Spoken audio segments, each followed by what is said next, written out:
My son emptied my account for a luxury trip to London with his in-laws. At 47, I grinned silently. Then he rang weeping. Mom, my retribution hit hard. That shattered everything. The autumn rain pattered against the window of my small apartment in Manchester, England, like tiny fingers tapping an urgent message. I was 47, feeling every year in my aching joints from years of nursing shifts at the local hospital. My name is Margaret Maggie Thompson, a single mother who had clawed her way through life after my husband left me for a younger woman when our son, Alex, was just 5. That rainy afternoon, I sat at my cluttered kitchen table, sipping lukewarm tea, scrolling through my banking app on my phone. It was a habit, checking the balance. My safety net, built penny by penny from overtime, skipped holidays, and the inheritance from my parents' modest estate. The screen glowed with a notification that made my blood run cold. Available balance, £0. I blinked, refreshed the app, but the zeros stared back mockingly.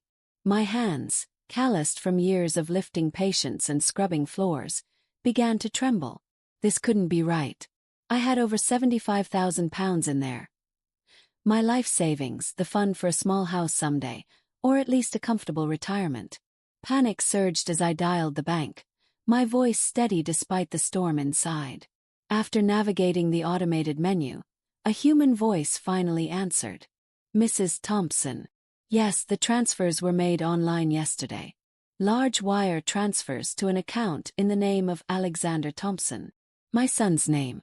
The representative's tone was clinical, detached. Do you wish to report fraud? I hung up without a word, the phone slipping from my grip.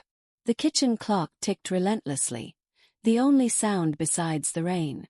Outside, children splashed in puddles, oblivious to the void opening in my chest.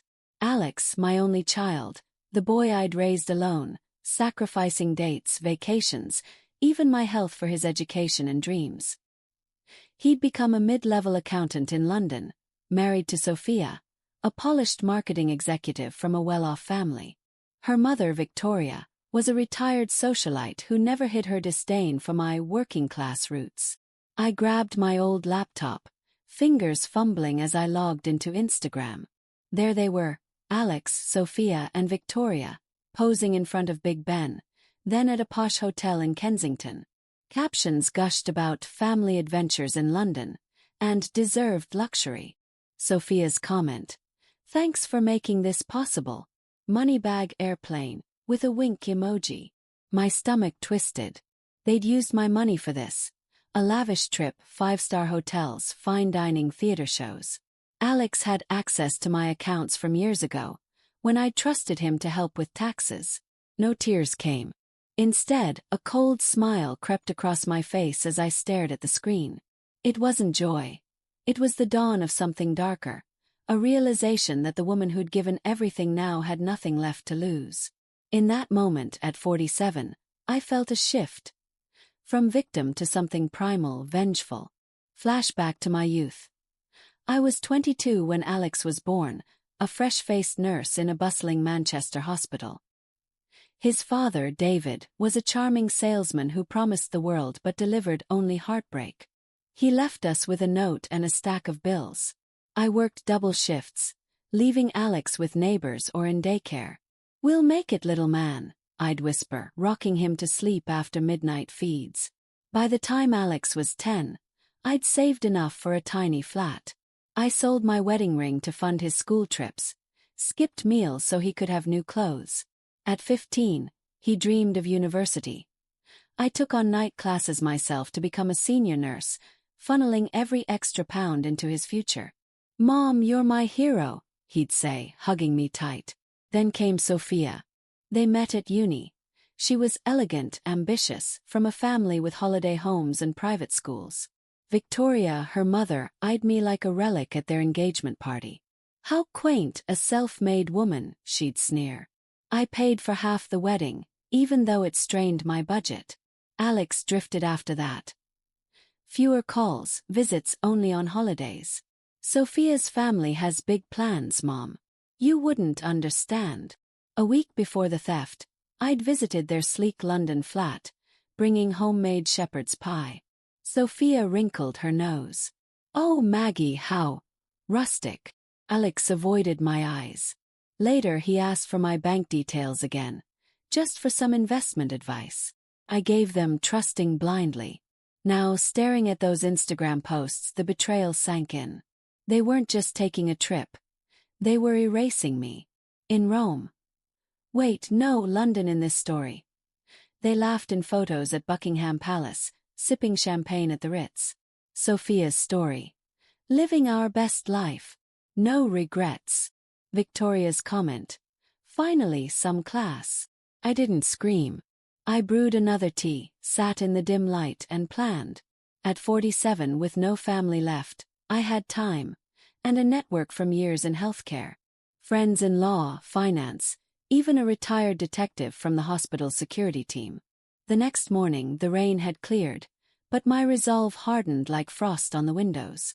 I called my old friend, Harold, a solicitor who'd handled my divorce. Maggie, this is elder abuse, plain and simple. We can freeze the accounts, file for fraud. Elder abuse. At 47 it stung, but legally it fit. Financial exploitation of a vulnerable adult. We gathered evidence. Bank statements, forged signatures. Alex had mimicked mine poorly, and those damning social media posts. Harold pulled strings. By afternoon, a court order was in motion to block international transfers and flag Alex's accounts. I smiled to myself as I walked to the post office, mailing copies to the police. No confrontation yet. Let them enjoy London a bit longer. Meanwhile, in London, Alex raised a glass at a Michelin-starred restaurant. Sophia leaned in, whispering, "Your mom's money was just sitting there. Better us than nursing home fees." Victoria chuckled. That provincial woman wouldn't know luxury if it bit her. This is our due. Alex squirmed but said nothing, eyes on the Thames view. Deep down, a gnaw of guilt, but he pushed it away. Back home I dug deeper. Using my nursing contacts, I reached a cybersecurity expert who'd treated at the hospital. He taught me to trace digital footprints. Alex had logged in from their flat, transferred funds to a joint account with Sophia. Forgery, theft, all documented. That night, as they partied in Soho, I filed the report. The wheels turned slowly, but irrevocably. 3 days into their trip, the first sign. Alex's card declined at a boutique. Must be a glitch, he muttered, trying another. Denied. Sophia's eyes narrowed. What did you do? Panic set in. Calls to the bank revealed frozen accounts, suspicious activity flags. An investigation is underway, the voice said coldly. Alex's phone buzzed with notifications. Emails from solicitors, police inquiries. His world tilted. In Manchester, I sat by the window, watching leaves fall. My phone rang, Alex's number. I let it go to voicemail, smiling silently. He called again, sobbing. Mom, what did you do? Everything's blocked. Sophia's furious. We're stranded. Picked up on the third try. Alex, you took everything. Now face it. Mom, please. Was alone. Help us. My voice was steel. No more help. Learn. I hung up, the retribution beginning. Sophia and Victoria turned on him like vipers. Your idiot mother did this. Sophia screamed in their hotel suite. Victoria packed.